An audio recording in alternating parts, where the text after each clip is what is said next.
Today we're on our third day of our virtual pilgrimage to Israel, and today I want us to visit two synagogues in Galilee. We are still in Galilee in the northern part of Israel, and two synagogues that we know, or at least assume, that Jesus visited, that he worshiped in, that he taught in. The scriptures tell us that Jesus visited and worshiped in all of the synagogues in Galilee. And we have some accounts of several synagogues in which he taught in or worshiped in, particularly Nazareth and Capernaum.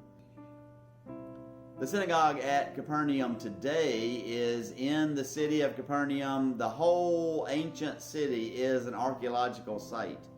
And we know where the synagogue was. There are still ruins of a synagogue that I believe is a 2nd century synagogue there.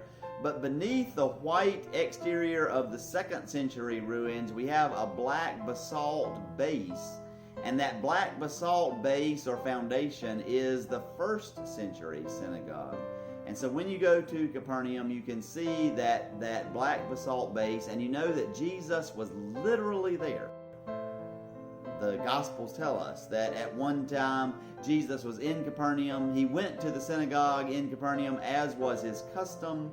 He worshiped there, and after the worship that he had there, he went to Peter's house. And there he healed Peter's mother-in-law and then spent apparently the Sabbath afternoon with Peter and his family and his disciples. When you're in Capernaum, you discover that wonderful synagogue. We get the feel of it with the ruins of the 2nd century synagogue, but we also have the sense of just how powerful it is that Jesus was there standing on that black basalt base. We get to see all of that. And then we see that Peter's house was just almost not more than a stone's throw away from the synagogue. I think sometimes when we think of going to church, we think of driving for miles and miles and going to church and then driving home. And so when we hear that story about Jesus going to the synagogue and going to Peter's house, it sounds like it may have taken a while, but actually it was just a few steps, a few hundred yards, if that. And he goes to Peter's house and has that experience. One of the wonderful things about Peter's house in Capernaum is that we know that it is one of the most ancient of churches.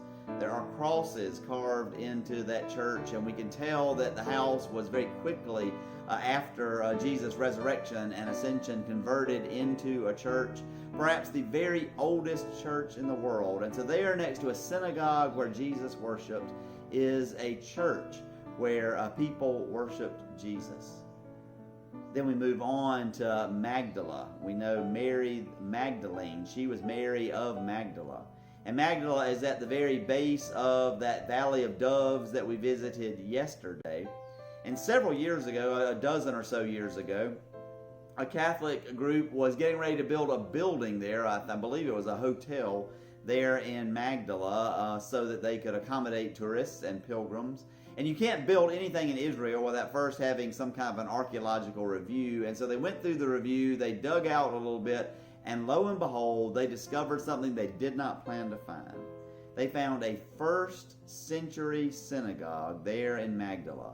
There had been an earthquake and perhaps some kind of a mud flow down through the valley, and it had covered that synagogue, and it had never been rebuilt.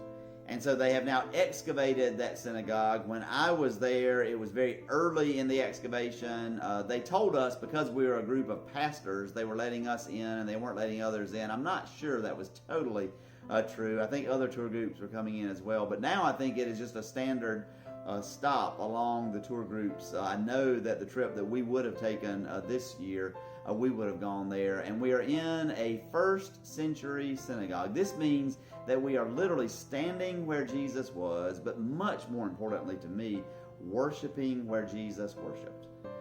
There are many who see Jesus as one who was always accusing the Pharisees of being hypocrites and always accusing the Sadducees and the religious leaders, and there's plenty of that as well. But we also see the way that Jesus participated in organized religion, how he found value in the synagogue and in the temple. He wanted them to be reformed. He wanted them to be places of grace for everybody, and he demanded that happen, but he also worshiped in them every single Saturday, as was his custom, as the scriptures tell us. And so there in Magdala, he worshiped. He may have taught there. I imagine maybe that he took aside the rabbi or the Pharisee or the Sadducee, whoever maybe brought the message for that day, and thanked them for the things that he could thank them for the good job they were doing for trying to take care of their flock, as well as perhaps offering them some challenge or some ideas for how to really bring more of God's grace into their synagogue, into their flock, into their world. And so this day we see the synagogues, we see Peter's house, which was perhaps the very earliest of Christian churches, and we recognize that we are connected together. We are better together. Organized religion has so much that can divide and take us apart, but at its very best, organized religion brings us together in our sanctuaries, in our synagogues, in our churches, places where we can come and find the grace of God, find the love of brothers and sisters, and find the ability to want to go out and change the world in the name of God. And so on this day, make sure you find ways to worship, make sure you find ways to serve, make sure you find ways to change the world, because indeed, God is with us. Amen.